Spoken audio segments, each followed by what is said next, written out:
Hola, ¿cómo están? Mi nombre es Marcos Ponciano, somos el grupo número 8 y estamos presentando nuestro proyecto de aplicación del curso de métodos estadísticos paramétricos. Nosotros hicimos una comparación entre dos métodos de alimentación en el cultivo de engorde de tilapia y aplicamos pruebas de hipótesis e intervalos de confianza. Para dar inicio a la fase técnica, primero definiremos el origen de nuestra información. Como contexto, los datos provienen de un experimento controlado de una granja de cultivo de tilapia. Se monitorearon 100 lotes de cultivo de tilapia de producción divididos en dos grupos. Un grupo control, el cual es la alimentación manual, que esta es la alimentación tradicional que se utiliza en cultivos de engorde de tilapia, como podemos ver acá en la imagen izquierda. Tiene muchas desventajas. Por ejemplo, una de ellas es que no se cumple al 100% con el porcentaje de alimento que se tiene calculado diariamente, porque todo depende del ojo de alimentador que está midiendo la cantidad de alimento. La segunda es que no hay una distribución uniforme del alimento y entonces no todos los organismos logran obtener la misma cantidad o la cantidad que ellos necesitan. Por el otro lado tenemos el grupo experimental, que es alimentación automática, la imagen que está en su lado derecho, que esta es parte de innovación tecnológica que está surgiendo o tomando más fuerza en el campo de la acuicultura. Las ventajas que tiene es que el alimento está totalmente medido y está programado. Por lo tanto, la máquina pues solo le va a entregar a las tilapias el alimento necesario y se va a distribuir de una mejor forma porque se da un proceso de crianza, digamos, o un proceso de domesticación en los cuales las tilapias empiezan a interactuar o saber de dónde es que está proveniendo el alimento. Esto pues nos da a nosotros dos puntos de comparación y nuestra variable principal en este caso es el tiempo de engorde. ¿Por qué el tiempo de engorde? Porque lo que queremos saber es si la automatización realmente optimiza el ciclo de cultivo. Un ciclo de cultivo lo vamos a tomar desde el momento de la siembra, con un peso promedio aproximadamente de 1 gramo, hasta el peso de cosecha, que llega aproximadamente hasta 454 gramos. Entonces ese va a ser un ciclo de cultivo en peso y lo que nosotros vamos a tomar es el tiempo, cuánto tiempo tardó en llegar hasta esos 454 gramos. Por lo tanto, nuestra pregunta de investigación como tal es, ¿el modelo experimentado automático reduce significativamente el tiempo promedio de engorde de cultivo de tilapia, de engorde de tilapia, y si disminuye su variabilidad respecto al método manual actual? Hola, ¿qué tal? Mi nombre es Manolo Marroquín y yo voy a hablarles acerca del tamaño de la muestra. Para nuestro trabajo nosotros obtuvimos una muestra proporcionada por la empresa, la cual fue nuestra unidad de análisis, y tuvimos acceso a los registros históricos y nos proporcionaron datos observados en un ciclo completo. Para nuestro trabajo entendemos como un ciclo completo a la cantidad de días que transcurre entre el momento de la siembra y el momento de la cosecha de las tilapias. La cosecha se da cuando éstas alcanzan un peso de aproximadamente 450 gramos y nos enfocamos en la cantidad de días transcurridos porque esto le permitiría a la empresa reducir sus costos de producción al utilizar un proceso más eficiente. Se conoce que para aplicar el teorema del límite central, el tamaño de muestra debe ser mayor a 30 observaciones.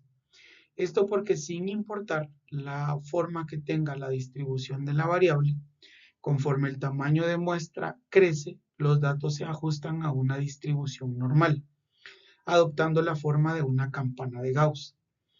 Nuestra muestra consta de 50 observaciones, tanto para el proceso manual, que es el proceso que actualmente se utiliza, como el proceso automático, que en este caso es el experimental. Para todas las pruebas paramétricas utilizadas en nuestro trabajo, definimos un 95% de nivel de confianza equivalente a un nivel de significancia alfa de 0.05.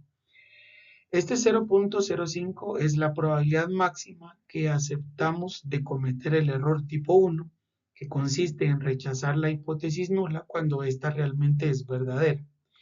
La conclusión para la empresa sería que si encontramos que el método automático reduce significativamente los días entre la siembra y la cosecha de las tilapias, estaríamos un 95% seguros de que ese resultado no es producto del azar.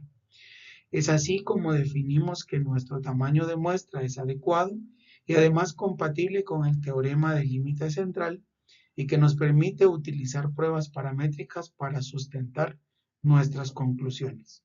Muchas gracias. Al analizar las estadísticas descriptivas, los resultados pues nos empiezan a dar una idea de la diferencia entre estos dos métodos de alimentación. El sistema automático pues tiene un tiempo de cultivo de 165.2 días, lo cual reduce el ciclo 16.5 días frente al manual, que su tiempo promedio es de 181.7 días. También tenemos en la dispersión de los datos que la varianza del método manual es casi el doble, con 13.3 frente a 7.5 del método automático. ¿Esto qué implica? Una varianza menor en el sistema automático, pues nos va dando la idea de que el proceso es muchísimo más estacionario y controlado. Esto sería clave para la logística del cultivo de tilapia, pues nos va a permitir una cosecha muchísimo más uniforme y muchísimo más predecible. También al reducir el tiempo de cultivo, pues nos está dando muchas ventajas económicas, pues se va a reducir el costo del alimento, porque vamos a alimentar a los peces 16.5 días menos, y pues también nos va a dar la posibilidad de tener lotes de tilapia listos con mayor antelación, con menor tiempo y poder tener mayor número de ciclos anuales. De la normalidad para poder utilizar estos datos con estadística paramétrica, y para eso pues utilizamos métodos visuales como lo es un histograma de densidad y un diagrama de caja y bigotes o boxplot. Para transitar hacia la estadística inferencial, entonces verificamos el supuesto de normalidad. Como observamos en el histograma, las frecuencias se alinean o se ajustan estrechamente con lo que vendría siendo la campana de Gauss, la cual obtuvimos con el programa R, y utilizamos pues una normalidad teórica para hacer la comparación, y podemos observar visualmente que la distribución de nuestros datos pues sí tiende a la normalidad. Luego pudimos obtener lo que es un boxplot, y en este lo que vamos a comparar es visualmente si existen o no outliers o puntos fuera de los bigotes que van a ser datos que van a estar muy sesgados o van a ser muchísimo mayores o muchísimo menores, y pues nos pueden afectar en la normalidad de nuestros datos y en los resultados que vamos a obtener con nuestros análisis de estadística paramétrica. Como podemos ver acá, pues no hay puntos fuera de los bigotes, lo cual en estadística, pues la inexistencia de estos valores atípicos es crítica, ya que estos suelen inflar la varianza y desplazar la media de forma artificial. Lo que podemos concluir es que nuestras cajas están limpias. La separación física entre la caja roja, que es la automática, y la caja azul, que es la manual, es ya suficientemente marcada, por lo que tenemos una mejora significativa. Incluso antes de realizar alguna prueba formal, pues nos puede dar una idea de que sí hay una diferencia significativa entre los tiempos de los días de cultivo. Entonces, no se evidencian valores atípicos en ningún grupo, y esto nos deja la puerta abierta para el uso de pruebas paramétricas. Cuando queremos comparar si dos métodos producen tiempos de engorde distintos, lo primero que necesitamos saber es: ¿se comportan igual de estable los dos métodos? Es decir, ¿tienen varianzas iguales o similares? Esto importa porque la respuesta cambia cuál versión de la prueba de T debemos aplicar. Por eso aplicamos dos pruebas en secuencia. Primero, la prueba F de Fisher nos dice si las varianzas son iguales o distintas, y con ese resultado decidimos qué hacer después. La primera hipótesis es sobre la variabilidad, esto usando la prueba F de Fisher. Planteamos que nuestra hipótesis nula dice que la varianza del método automático es mayor o igual a la del método manual. En otras palabras, asumimos que el método automático no es más consistente. Y nuestra hipótesis alternativa, lo que queremos demostrar, es que la varianza del método automático es significativamente menor, es decir, que el proceso automático produce ciclos más predecibles y uniformes. Para la segunda hipótesis, para la hipótesis nula hemos planteado que el tiempo promedio del método automático es mayor o igual al manual, es decir, que no hay mejora real en velocidad. Y para la hipótesis alternativa se planteó que el método automático tarda significativamente menos días, es decir, que es más rápido en promedio. En las siguientes diapositivas mis compañeros les mostrarán los resultados de ambas pruebas. En base a eso, tomaremos la conclusión si rechazar o aceptar la hipótesis nula. Como se mencionó en la diapositiva anterior, nuestra estrategia consistió en aplicar dos pruebas en secuencia. La primera que les presentaré ahora es la prueba F de Fisher para comparar la varianza entre ambos métodos.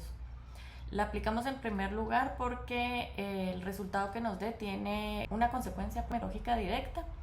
Nos indica si la prueba T posterior debe asumir varianzas iguales o varianzas desiguales. En el lado izquierdo de la diapositiva tenemos todos los datos insumo de la prueba. La varianza muestral del método automático, que es de 7.54 días al cuadrado, mientras que la varianza del método manual es de 13.32 días al cuadrado, prácticamente el doble. El estadístico F, que se calcula como el cociente entre ambas varianzas, que lo podemos ver en la parte superior derecha de la diapositiva. 7.54 entre 13.31 con sus decimales y nos da 0.5659.